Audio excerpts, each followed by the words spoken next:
আসন্ন জাতীয় সংসদ নির্বাচন ২০২৬কে সামনে রেখে বাংলাদেশ জাতীয়তাবাদী দল বিএনপি দেশের ২৩২টি আসনের প্রার্থীর চূড়ান্ত তালিকা ঘোষণা করেছে।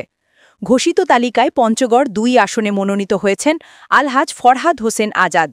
পঞ্চগড় থেকে আশরাফুল ইসলামের প্রতিবেদনে দেখুন বিস্তারিত।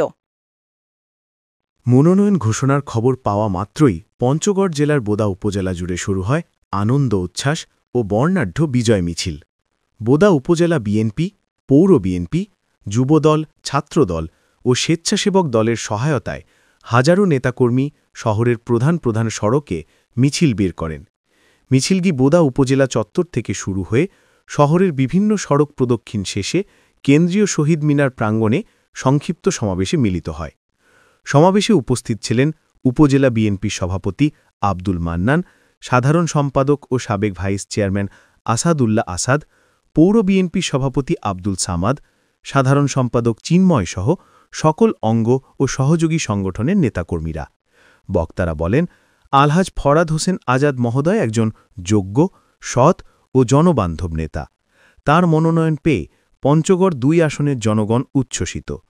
আমরা বিশ্বাস করি তিনি জনগণের আস্থা অর্জন করে আগামী নির্বাচনে বিজয়ী হবেন।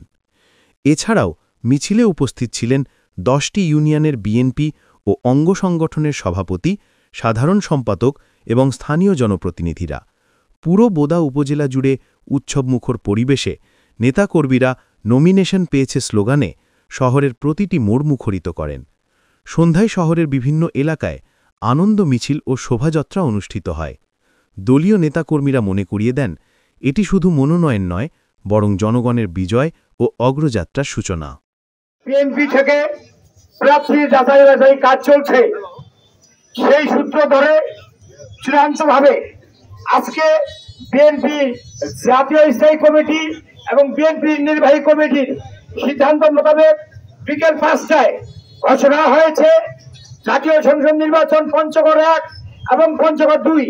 পঞ্চগড় ২-এ আমাদের প্রিয় নেতা বিএনপি জাতীয় নির্বাহী কমিটির পল্লী উন্নয়ন বিষয়ক সম্পাদক, পঞ্চগড় জেলা বিএনপির সদস্য সচিব, যিনি দীর্ঘ ৩০ বছর ধরে বোদা দেবীগঞ্জের মানুষের সঙ্গে মাঠে ময়দানে কাজ করছেন, সেই জনতার এমপি জননেতা আলহাজ ফরহাদ হোসেন আজাদ চূড়ান্তভাবে মনোনয়নপত্র ওনাকে ডিক্লেরেশন দেওয়া হয়েছে।